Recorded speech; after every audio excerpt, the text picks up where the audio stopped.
people love rumors. People love to talk, when there's smoke, there's fire.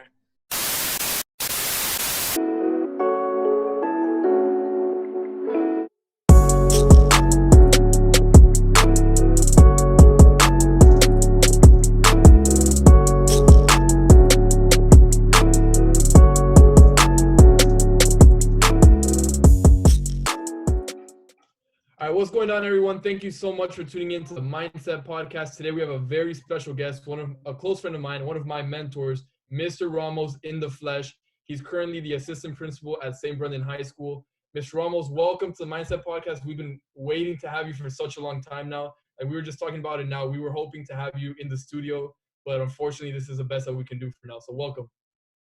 Thank you for having me. I know that, I'm very proud of what you're doing. You're one of my previous students. We kept in touch for the last couple of years. And when you get into education, this is what you want to see your students do when they graduate. So this is a testament to what I do as an educator and what I see when I go out to the town and talk to former students of mine like you and seeing you're doing great things.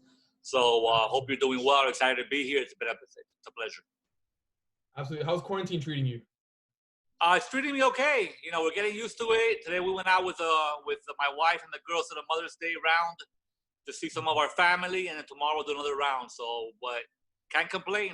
Right now it's just about being safe, being precautious, and hopefully it'll end soon. Nice. Definitely. And again, like Anthony said, Gabe, I'm so happy we're able to have you on. Again, like we said, we would have loved to have you in the studio and met you formally, but this is the best we can do. And I'm super excited to have you. I actually watched the live between you and Anthony a couple weeks ago, and I love what you had to say about everything. And you're such a, like a mentor of his, and even a mentor of mine, looking in everything that he said and talked about you and everything positive so far. And I'm really excited to get right into it. I know you're assistant principal at St. Brendan. And my first question to you is, I know there's different skills, there's different, tactics to management. But what do you call, what different styles of management do you think are best, and which ones do you think you use and are most effective for you? What styles of management are best? One that I think is having a team around you that you can trust, that you can, rely on. Management is not easy at all. It's not easy. I started managing, actually, I was thinking about it when you were asking the question.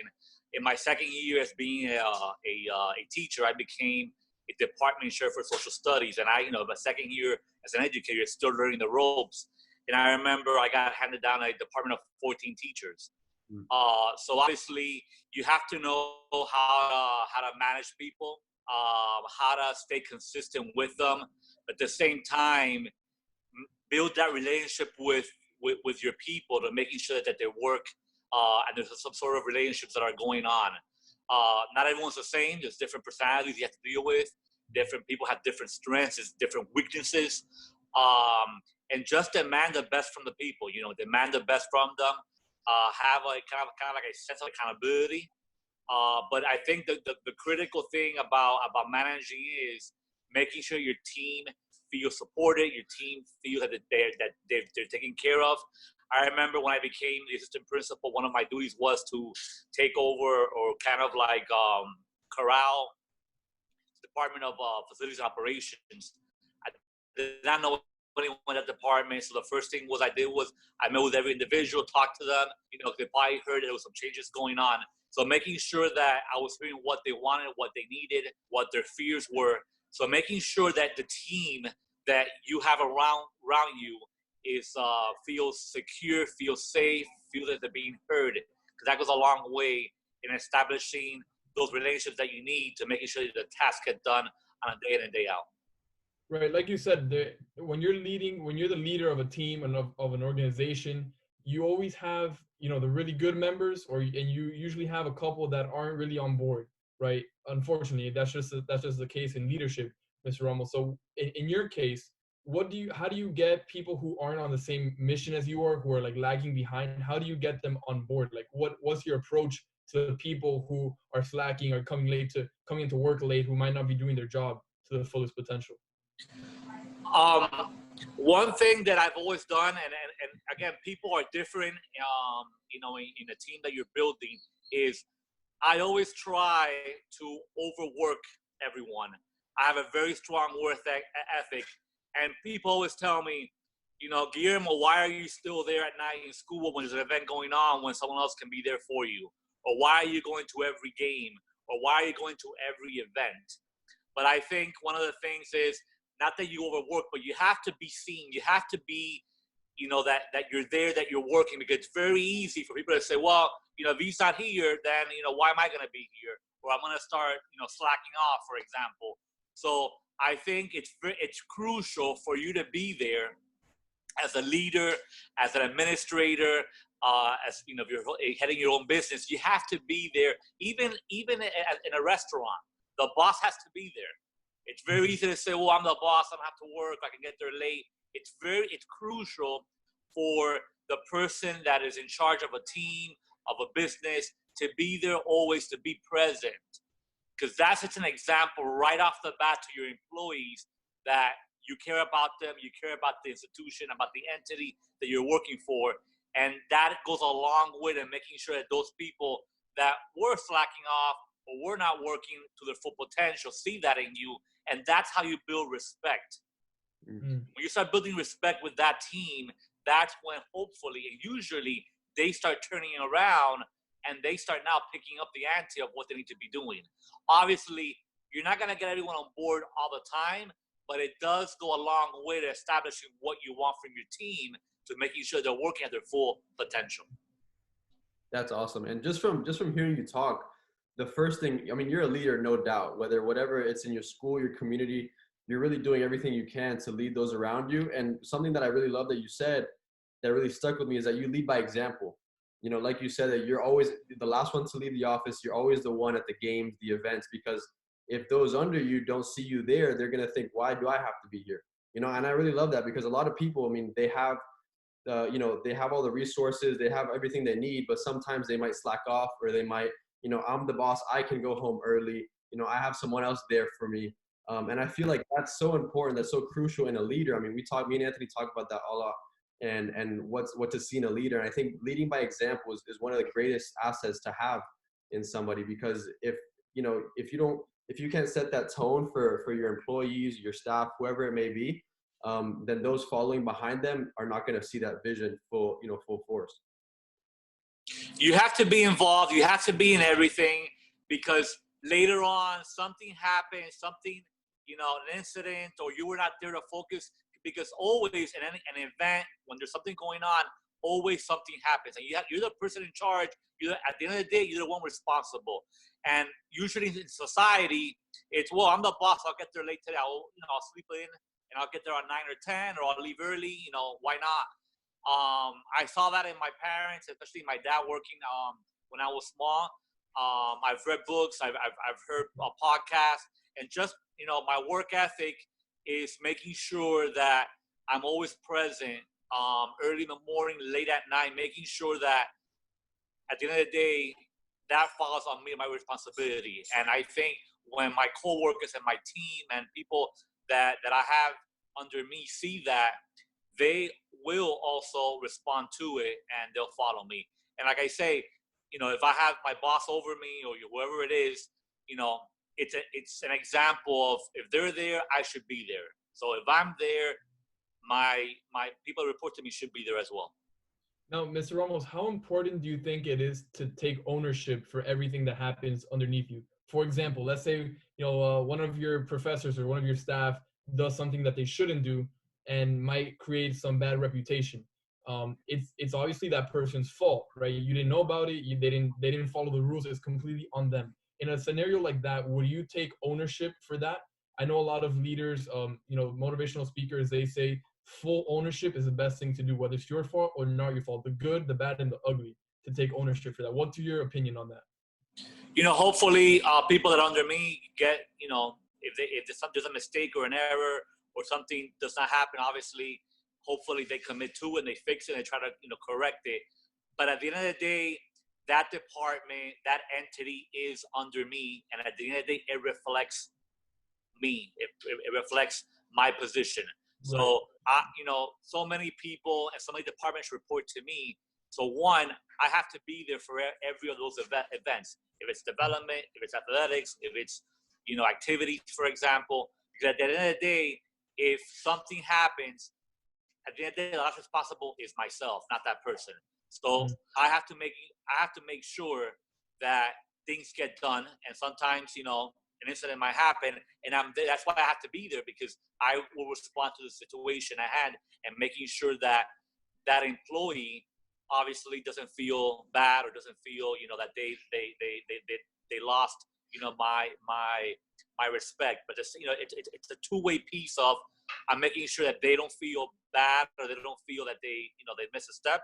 At the same time, it reflects on me, because they're under my wing, and I want to make sure that there's no mistakes.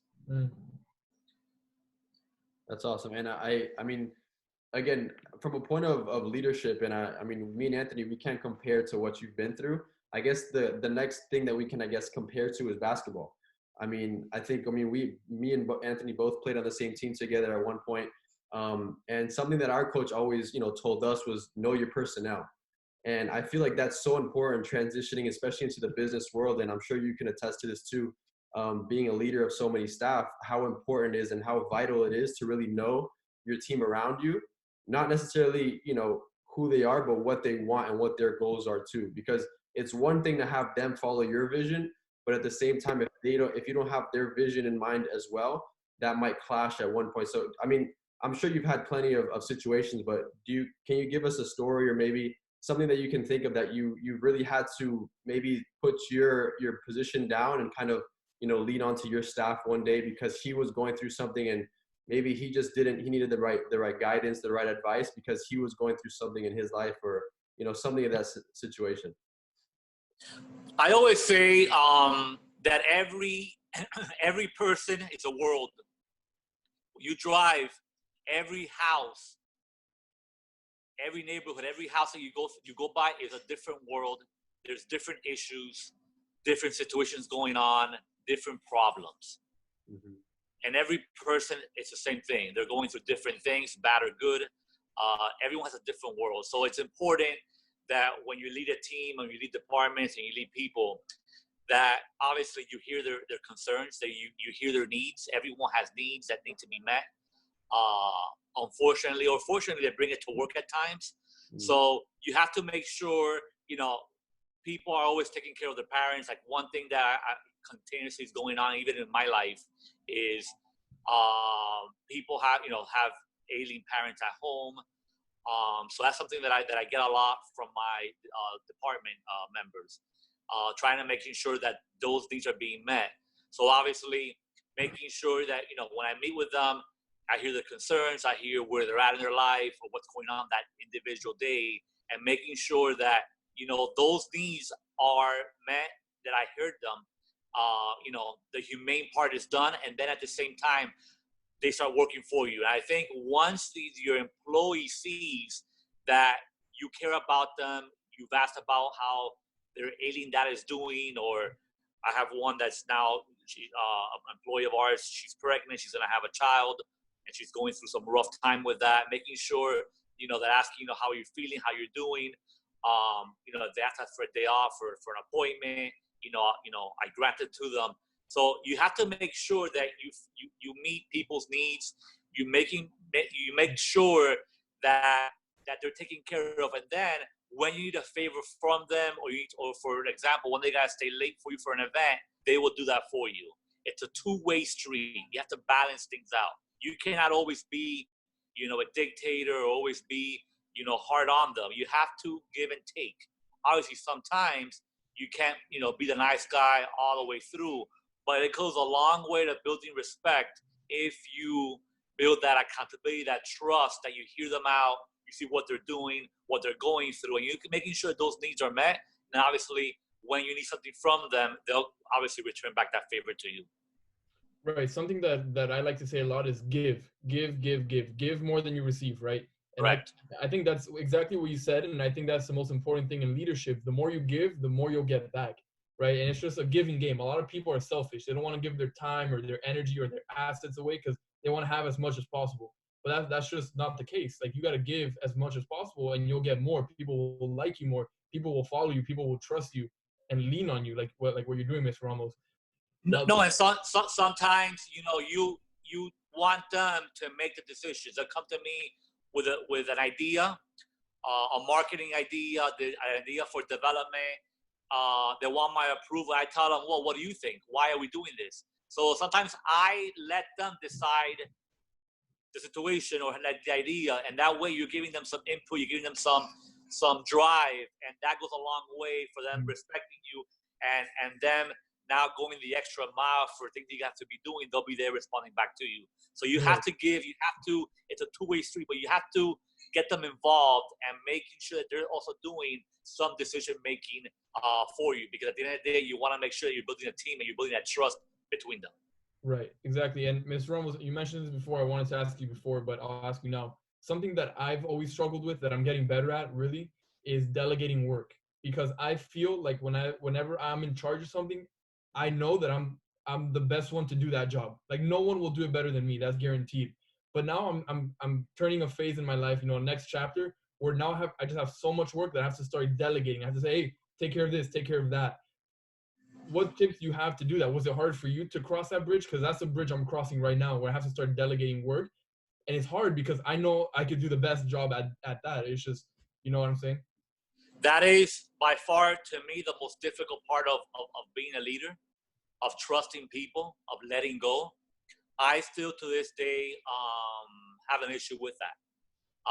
You know, I have many people that report to me. I you know, let go a little bit, let them do their stuff. And I still find myself sometimes, you know, checking on things around at night or when they leave or the day after, making sure that things get done. And surprisingly, sometimes I'm glad that I check those things out, because sometimes I see that it's not at full potential. And that's why you're a leader. So even though, you know, you let go of the string a little bit, and I do that, you know, as the years gone by, I've done that. I think as a leader, you're never going to let go completely. You always have to delegate, but at the same time, have a feel of what's going on in every department, because at the end of the day, you are responsible for those areas. Right. So it's very easy to delegate, you know, let go, but you cannot. Right.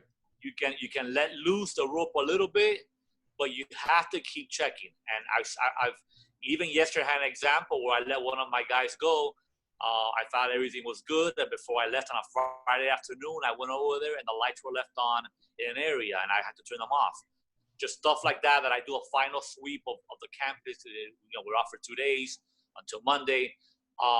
So those are the things that tells me I still have to keep checking on these people. So it's a give and take, but delegating is very difficult, especially when you have a very strong work ethic like I do, like you guys do. You learn how to trust people. Obviously, you build a tight circle around you of one or two people that you really confide on, and you can do things with your eyes closed. And I have a couple of that, especially one person in my school that I confide in that way. But it's hard. It's difficult to delegate. It's difficult to delegate.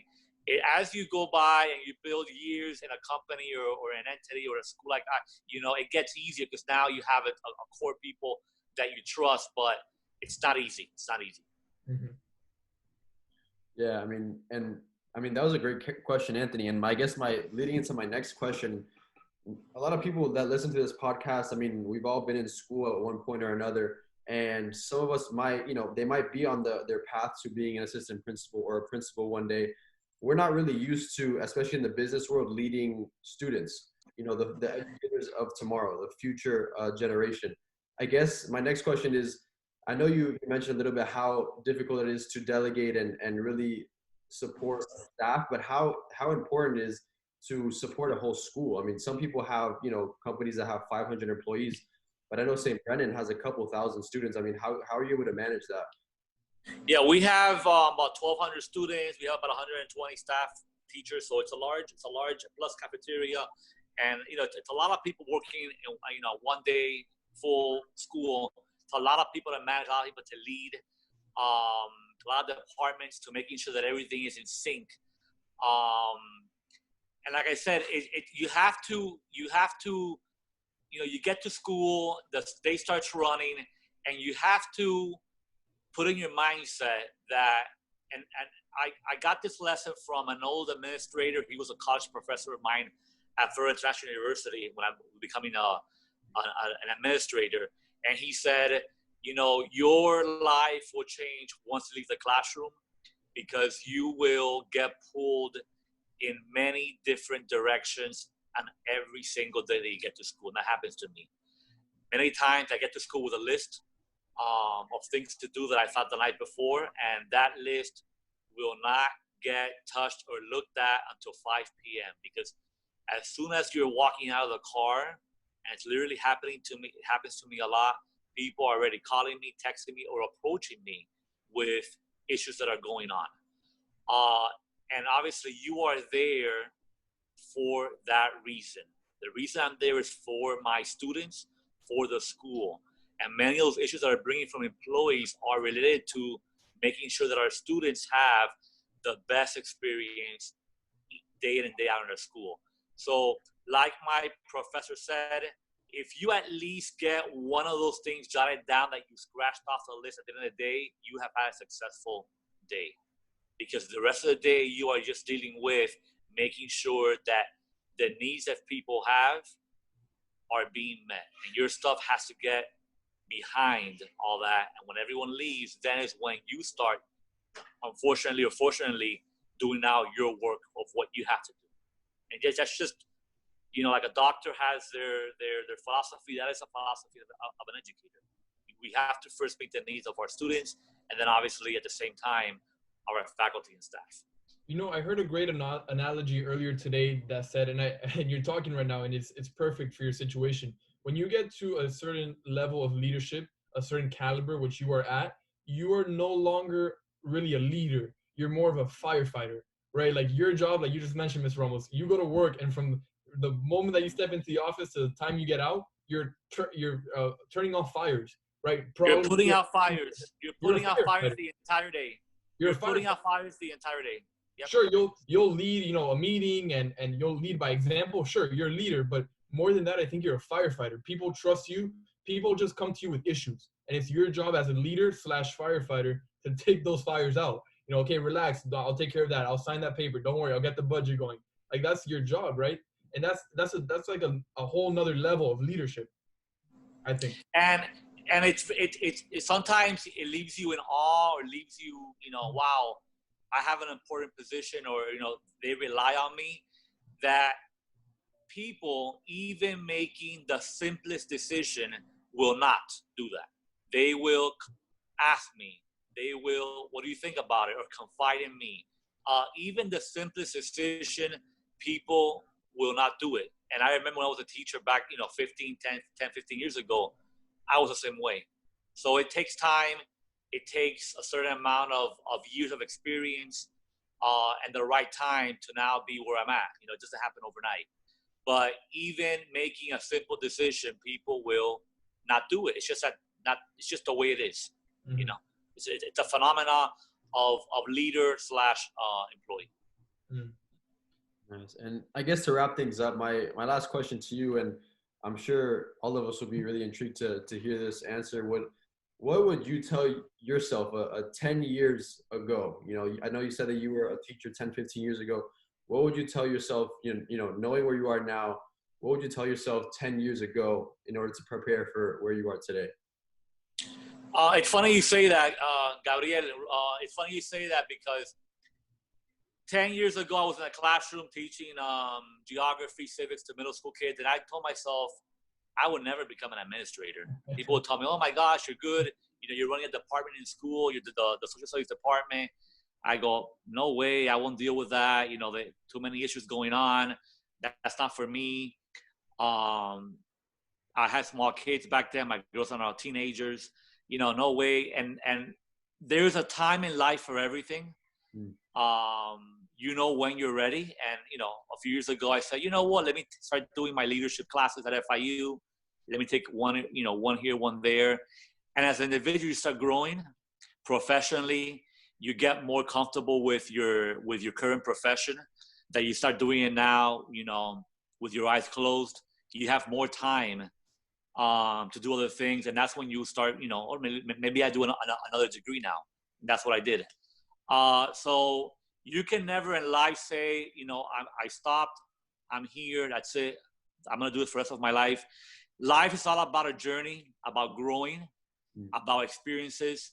So as you grow, as you get more mature, as your family evolves, as your career evolves, things will happen and line themselves in a certain way. And look at me now. So always tell yourself, never say no. Never say, no, I'll never do that. Just keep working at it. Always leave your options open. And in life, there's always a right time for everything and a right situation to move into something bigger or better. So, you always have to, like I said, leave your options open. Surround yourself with people that support you, which is very important, family-wise, colleagues, friends. Trust people, trust the process, believe in God, which is very important. And just eventually, things will start evolving and changing, and which it did for me. And again, nothing, guys, and I'm going to tell this to everyone out there who's listening, you guys have a big audience that is young, like you guys, hungry. Nothing is easy. Everything is a process. Again, everything is a process. It took me years to be where I'm at now. It did not happen overnight. And you might say, well, look, they got the AP position in a year. How lucky. Everything is for a reason. And when the time is right for you and for your profession and for your career growth, it will happen. But it takes time. It takes work. It takes work ethic. And it takes timing. It's just a process of when it's going to happen. You never settle, right? So what's the next chapter look like for Guillermo Ramos? What's next for you? I never settle. Right now, I'm going to put on my life that, I want stability. I'm still learning, believe it or not. This is my third year as an administrator at St. Brendan High School, second year completing as an assistant principal. First year was director of operations. So I'm still growing. This has been actually a very challenging year, a year of growth. This year, I've actually, in my work professionally, have grown a lot and learned a lot of new things. I'm still evolving. Believe it or not, the other day I actually, it crossed my mind, and the previous part that I said about everything in life is timing. This past couple of days, actually, I've been saying to myself, and I'm going to reveal this here, is why don't I do my doctorate? I'm getting to a point where I might have time for that. It's been hitting me in my head here and there. When I finished school 4 or 5 years ago, I said, I'm done. That's it. No more schooling. And now I see some of my friends are becoming doctorates in education. And then I thought, why not me?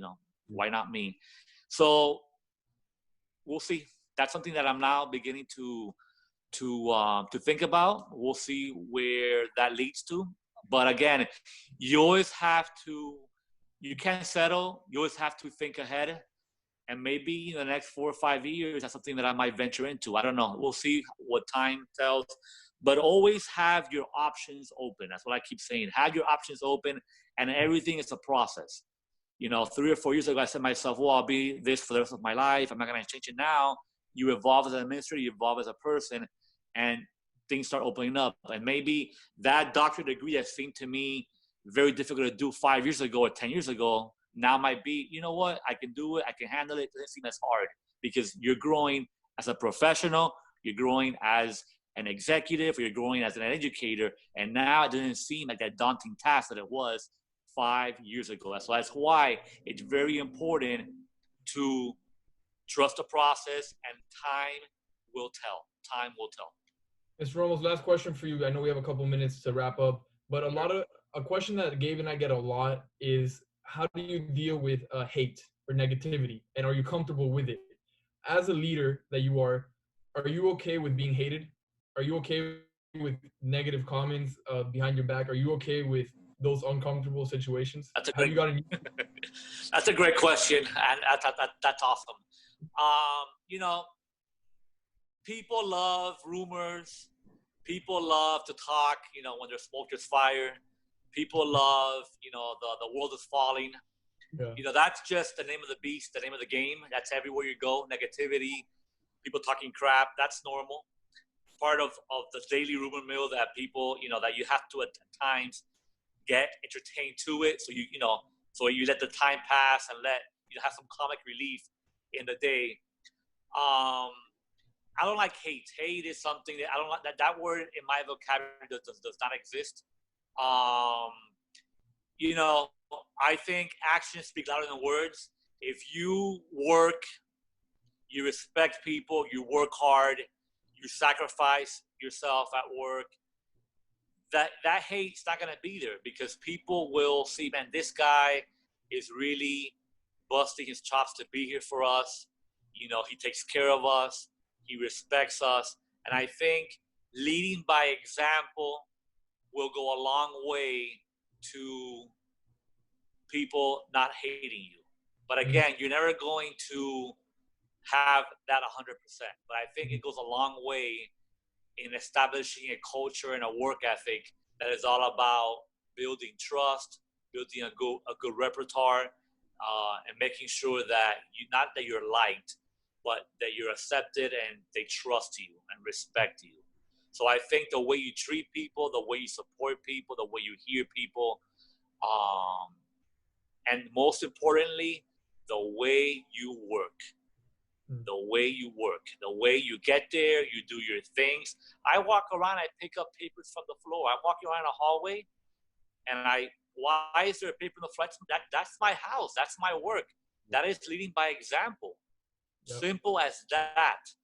So that in itself will take care of the negativity, of the hate, because then people will not talk crap about you. So once you build that mold, I think everything else takes care of itself. Obviously, you're always going to have in every company, in every school, a bad seed. Part of your challenge of an individual, a leader, is making sure that you deal with it properly, and that hopefully you one day the lights goes on them and they turn in your favor. Good answer. That's a great question, though. That's a good question that every leader is going to go through. Yeah, and look, if you're not comfortable with people talking bad about you, then you're not made to be a leader, right? There's a quote that I love, absolutely love, that says, if you want to make everybody happy, sell ice cream. Be an ice cream man. Then everybody will love you. But when you're a leader, you have to make tough choices, right, that are going to favor the majority, but are going to leave some people out that are going to be, you know, like, yo, what the hell, right? I mean, it's the nature of the job. It's going to come with it. Yeah. No, and as long as you make those decisions that you know you did the best for the group, or you are doing the best in your job, that you're not, you know, doing things halfway, that's all you can ask for. At the end of the day, you know, that's all you can ask for. Hope for the best.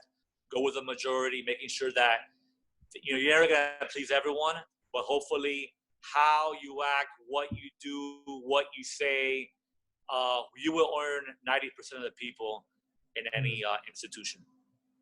Yeah, and me and Anthony always like to say, I mean, we have so many, even starting this podcast, it wasn't until recently that we actually started getting, you know, some negative backlash, I guess you would say.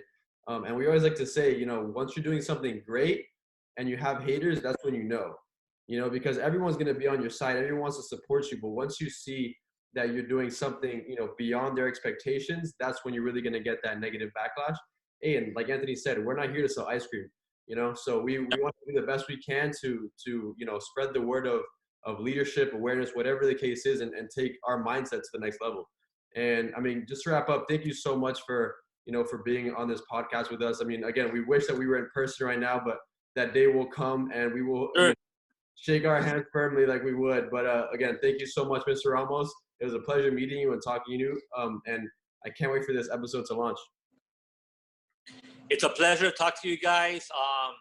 You know, it's like I said in the beginning of the podcast, it's people like you and doing the things you're doing that make my job a lot easier and make me go to work every day.